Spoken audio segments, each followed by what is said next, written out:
Thank you. Hello. Is my microphone on? Yep, everyone hears? So, I'm going to start, and I'm going to tell you that there was a bit of a mistake here. What is listed here now is progressive web apps. What's in it for the users? And actually, later on, I changed the title to Progressive Web Apps, the breakdown, because that more, well, it explains what this talk is about a little bit more. So, as was mentioned, I'm Tom. I'm a front-end developer turned product manager at Trivago. And I'm here today to talk about a subject that I expect most of the people in this room know something about. Progressive web apps. So, can we start? Can I get a show of hands? Not for the people that have heard of progressive web apps or know what it is, but the people that haven't heard of progressive web apps or who don't know what it is. Okay, 2 people. Okay. This actually, the reason I do that is because it is a term that has been thrown around in the industry a lot because it's a very exciting topic. So we're going to start actually with something a little bit different. A conference. I'm going to start with a little bit of a thought experiment. I was at a PWA talk in 2015. And at the end of it, I left feeling inspired. And it's that feeling that I want to zoom out a little on this morning. We're here at UXDX in Dublin.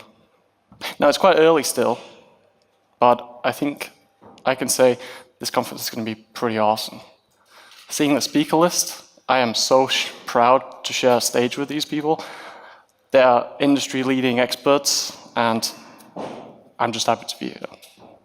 So, one thing to remember is the purpose to why we're here today. To share new ideas, to share new information,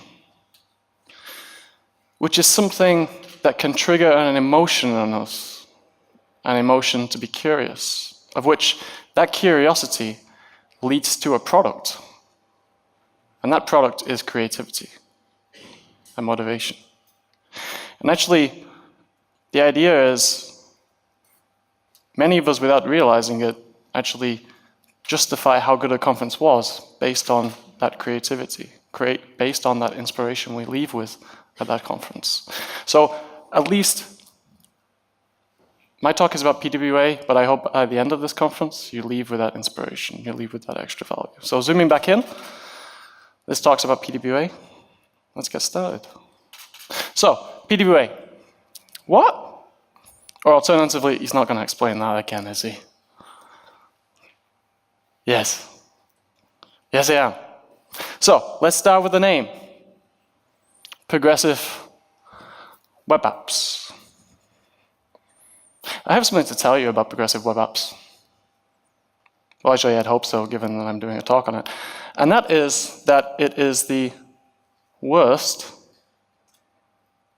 name ever, in my opinion. And the reason I say it's the worst name ever is that, as I mentioned earlier, this word, this term has been thrown around a lot. And I've been doing PWA talks now for quite some time. And obviously, with that, you have to do research, you have to find insights in the industry. And so I did that. I asked people, what does PWA mean to you? What is your understanding of PWA? And I asked developers, I asked product managers, I asked QA, I asked designers, I asked native app developers. Basically, if I know you or if I met you, I asked you what does PWA mean to you. And a small sample I collated in this presentation. So one person said, PWA is like a native app, but not a real one. And it's accessed through the home screen. So this is an understanding that that PWA we have on our home screen, well, the PWA is the button I press on the icon on my home screen, and then I open the PWA. Almost like a hybrid. Actually, the same person said something in between PhoneGap and a native app. Now, if you understand PhoneGap, it's basically a web view with native wrappings. So he understood PWA to be something in between that. So it's a native app, but not a real one. Another person said, it's a website which you can save on your home screen, and it will act like a native app. At least that's how I explain it to other people, though they don't understand much without me showing them a demo. So this goes to show us that when we're understanding this term, we're learning it in a very visual way. We're learning what are the identifiers of a progressive web app. And actually the identifiers of a progressive web app, add to home screen is one of the most publicized features in progressive web apps. And so we identify a progressive web app. Does it have add to home screen? Yes, it's PWA. And a third person said, potatoes with attitude. What I can confirm indeed is that it doesn't refer to potatoes attitude, sadly. So, let's take a look at that term again, progressive web apps. Let's break down that term a bit, hence the breakdown. You see what I did there? We're going to start with actually the last two words of that. We're going to look at web apps. So, what is a web app? Trivago, Google, they are web apps by definition. Wikipedia and the BBC are websites by definition. Now, what's important to remember here is that we throw these terms around web app and website very much colloquially. I can still refer to Trivago as a website as I would refer to Google as a website. And yet, a progressive web app, the BBC can be a progressive web app and Wikipedia can be a progressive web app. What actually distinguishes these two terms officially is a web app is based on interactivity, meaning the sole focus of that website is interactivity.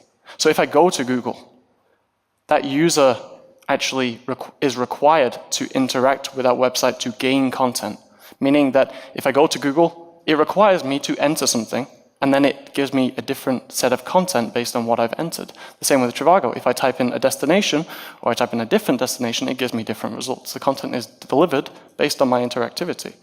Whereas for a website, Wikipedia, for example, they are largely informational. Their focus is information delivery. Now, they have assets of interactivity. They have a search box, for example. But the main core principle of that website is based on informational delivery. So actually, the interesting point here is that that last part of progressive web apps refers to web app. But yet still, websites in this term can still be progressive web apps. So actually the web app is not necessarily referring to websites which are heavily focused on interactivity. Hence why maybe worst name ever. So, we looked at that progressive web apps. We missed the first point, progressive. So, especially in developer circles, when we see the word progressive, we immediately say progressive enhancement, progressive enhancement. And actually, the progressive in progressive web apps doesn't necessarily refer to progressive enhancement. Yes, progressive web apps utilize progressive enhancement. But the way I like to think about it is more so that they are websites that, see where this is going? Progressively emulate apps. And that's actually fundamentally now what progressive web apps really are from a fundamental level. It's not add to home screen, it's not these identifiers. The concept is, it is a website that emulates an app through a set of APIs. And there's a criteria list designed to make a website resemble that of a native app. And this white screen is about to change and show you that criteria list. Done. Okay, bam. So this term, progressive web apps, was coined by Alex Russell and Francis Berryman in 2016, I believe. And they said They existed before, but now they have a name. Progressive web apps did exist, they just didn't have a name necessarily. And it was because there was a revolution. There was a revolution in web, which meant that there was a new set of APIs that the web had access to that only native had previously. And actually, when we take a look at some of these APIs, by the way, I'm super happy that the purple and the green is really legible on the screen. I haven't tested it on this kind of monitor. These purple ones, they are actually identifiers, or they're properties of websites. Safe, meaning it has HTTPS enabled. Linkable, meaning you can share URLs with your friend. This is what we're used to with a website. Responsive. Websites are responsive, or we hope they are. And fresh. You get the content immediately from the server. And so it's when we break this down that we can really see this big group of identifiers or properties that make up a progressive web app. A lot of those properties are from the web world. You can probably see where this is going to go. The rest of them, they're inspired by native. So let's actually take a look at each one of these. Connectivity independent. That text is really small, I'm sorry. It's progressively enhanced with a service worker to let it work offline. Meaning if your browser doesn't support service worker, you won't see any offline experience.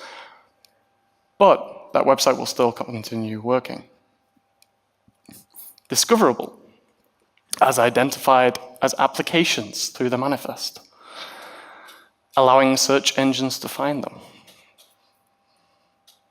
Installable. This is perhaps what I referred to earlier as perhaps the most identifiable property, meaning that you are able to go into a website and add it to your home screen. And we identify a progressive web app by that one property as opposed to the rest of them. Re-engageable.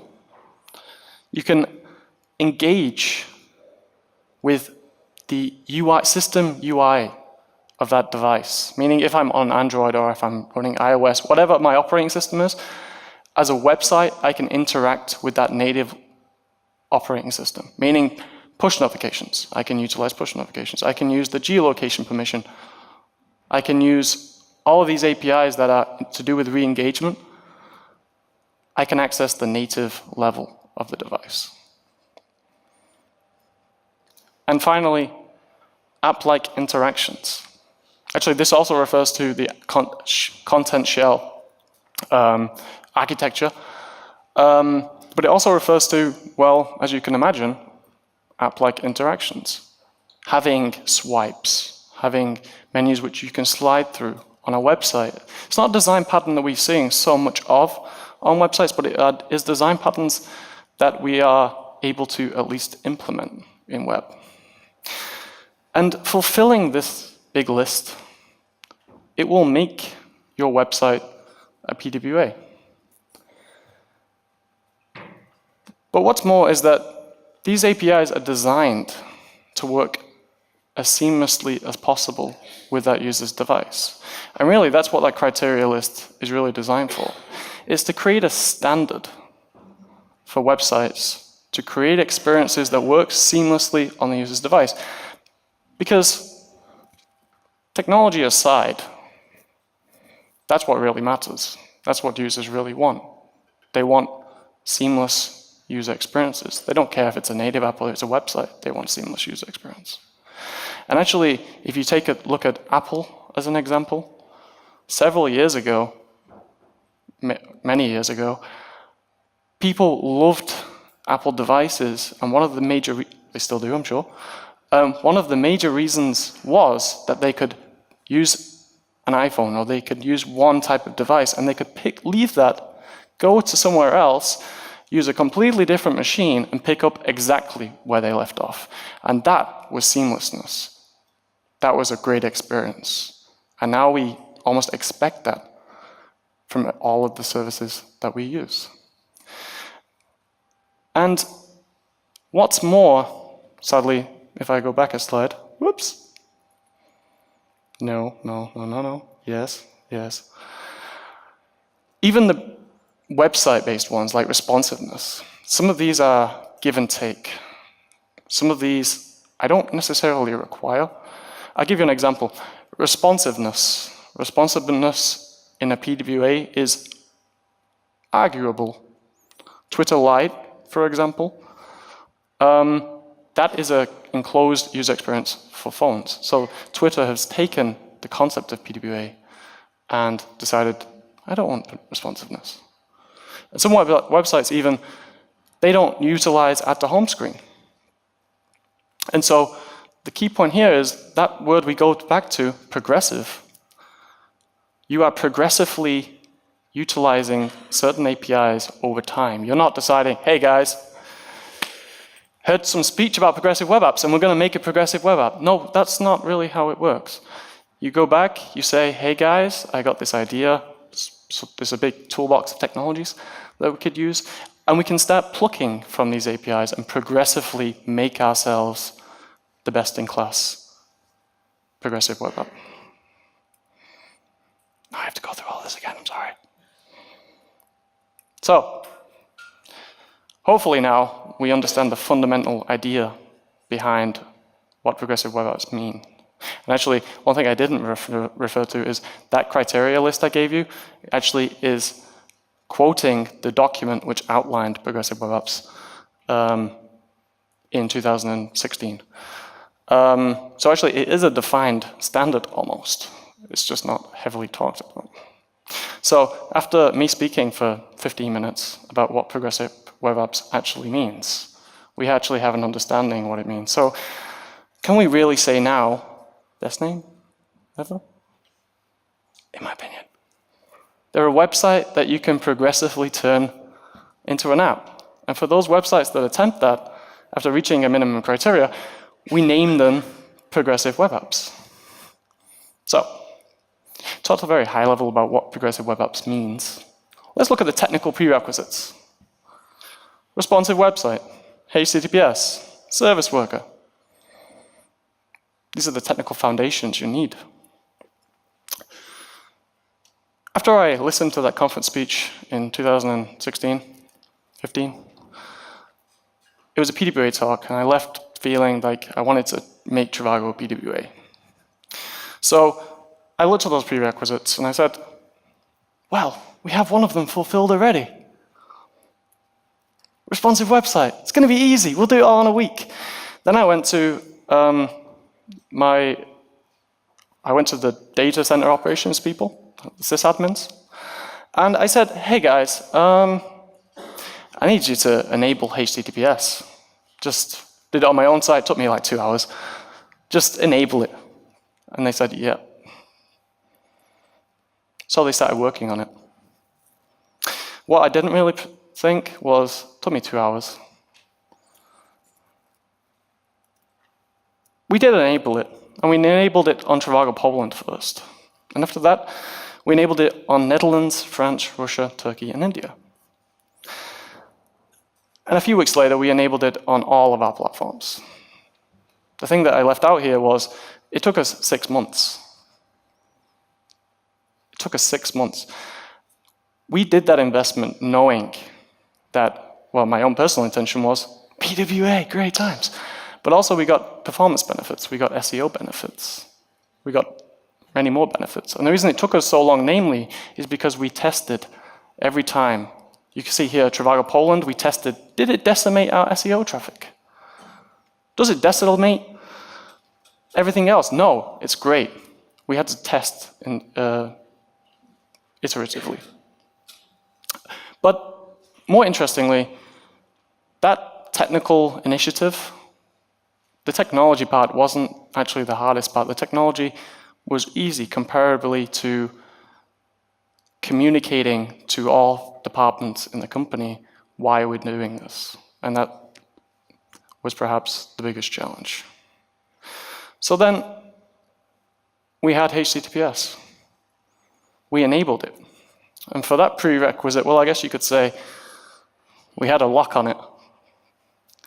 So finally, we come to the final prerequisite, service worker. So I haven't really mentioned Service Worker a great deal, so I'm just going to quickly explain. So it's a technical API that allows you to control the network. It allows you to respond and give content and layout changes dependent on what status the user's connection is at. So if they're offline or if they're a flaky connection, you can give them a custom experience. So that's the technical API. The real point from a business product perspective is, how can I make my users, and how does this benefit my users, and how does it benefit my business? Well, that matters on how you wrap that technical API in your user experience. So we had to think about that. And we did. We decided to rely on what the service worker was designed for. We decided to make sure that our users would never see the Google Chrome dinosaur ever again. We decided to give them content when they were offline, when their connection dropped.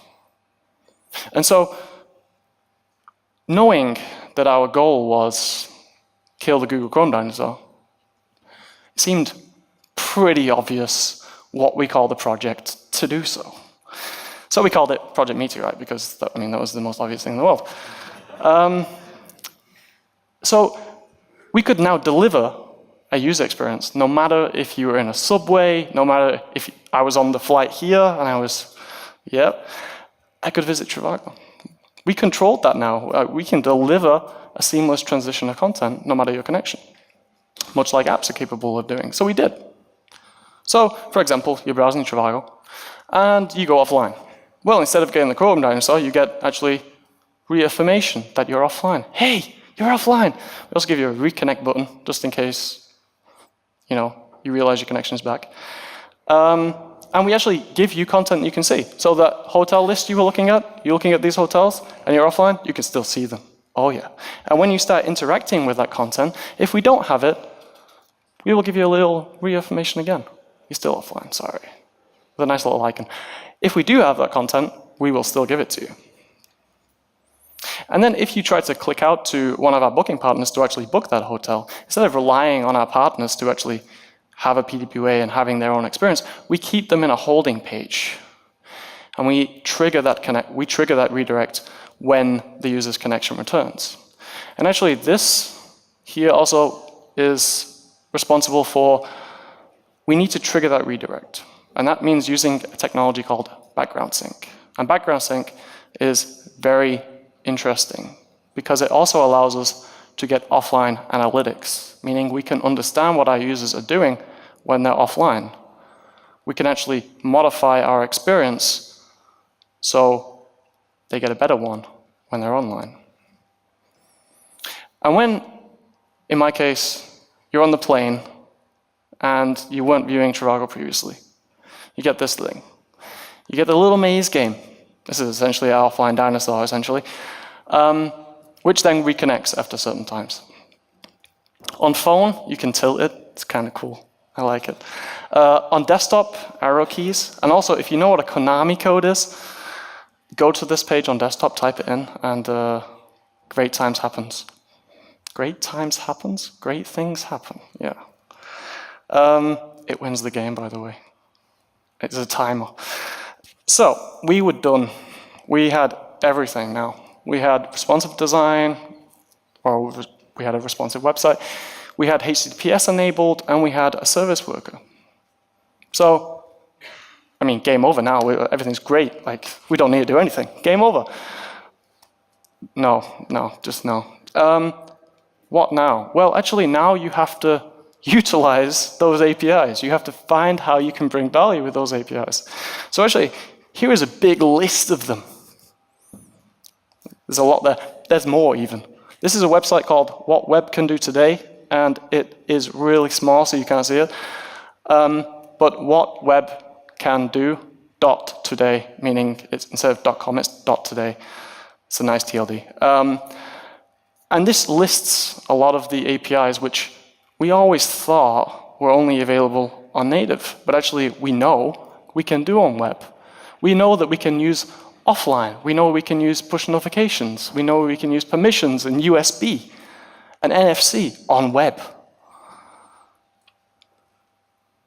And I like to put these APIs in two buckets. I call them immediate and abstract APIs. Those immediate APIs are, you look at that big list and you have immediate product value. You can have an immediate feature idea from that.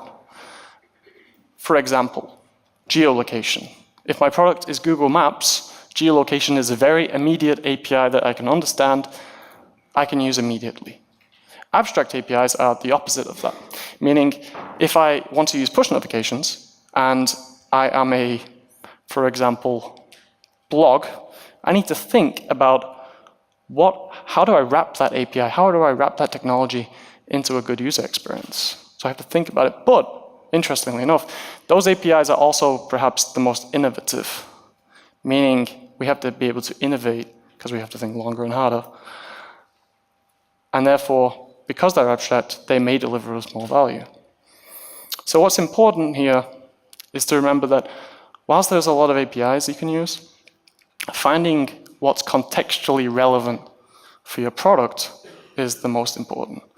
And at Trivago, we've been testing these APIs. Some have worked, some have not. But remember, it's not the tech we're testing. Device memory detection, credentials, network type and speed, permissions API. All of these worked. These ones did not. What's interesting here is both geolocation and push notifications utilize permissions API. And the reason this is very difficult to use is because the user sees something very specific when a user or a website implements something with the permissions API.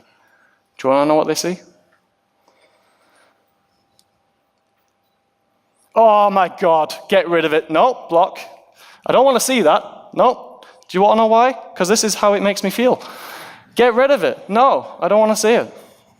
So, back to this API list, with the baseline in place, we have the potential to consume so many more of them.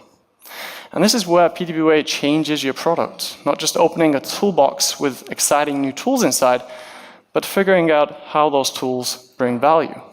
This is when PDBWay has multifaceted impacts. It has design impacts. It requires creativity. And this goes to show one of the major reasons why developers and everyone else is largely excited. It's exciting for the entire web community because now this API is available on web, which, yes, were traditionally available on native. But what's exciting is that these APIs that native had spurred creativity.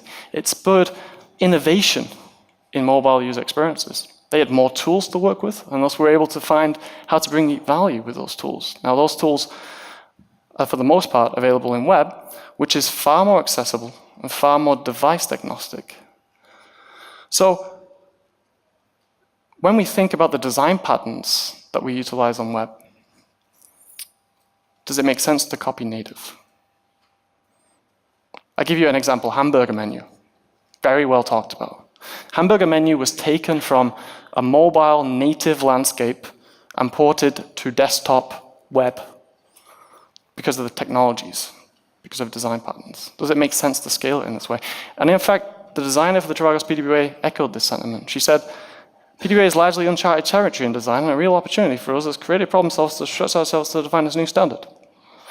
I would encourage all designers to embrace that challenge.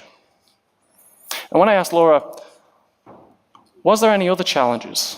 She said, you have to drink all the tea the developers make you, and it's hard work. It's true. It's a box of Yorkshire tea. 240 bags. I mean, I wasn't going to drink them on my own. I mean, I'm not a monster. And then we move to the product impacts. The effect having these APIs on your product are more than just we have a new set of tools. For example, when we think of how the service worker works, we don't understand how we can change our site depending on what's happening to our user's connection.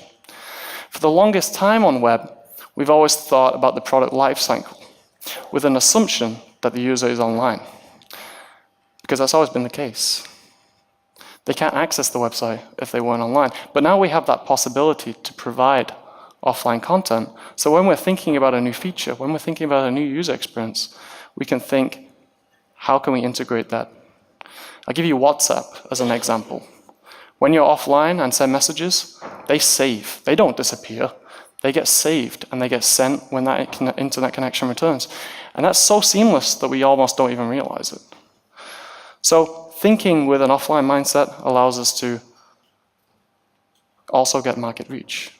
Because seamlessness in this offline sense allows us to reach markets that may not have a good internet connection. And there's also another final business impact, which is the amount of people involved here. For the Trivago PWA, it took us 5 people. It took us 2 front-end developers, 1 QA, 1 designer, and 1 project lead. Nice return on investment. And then we finally get to the user impact. We did add to home screen at Trivago, and we found out that the users that utilized it returned twice in the first 2 weeks, and they converted 97% better.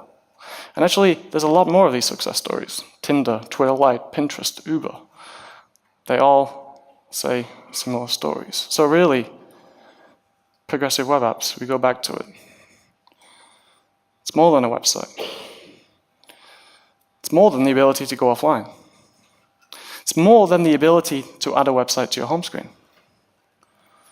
It's a best-in-class website that emulates an app whilst retaining the accessibility and shareability of the web. And now I'll leave you with one more thought. Tech, product, design. Especially if you work in one of these areas, take a look at these APIs. Check out the API list on what web can do today.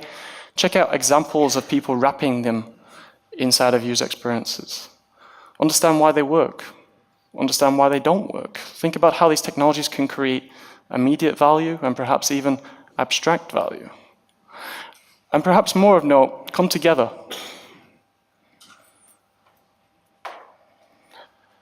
Around a cup of tea. Thank you.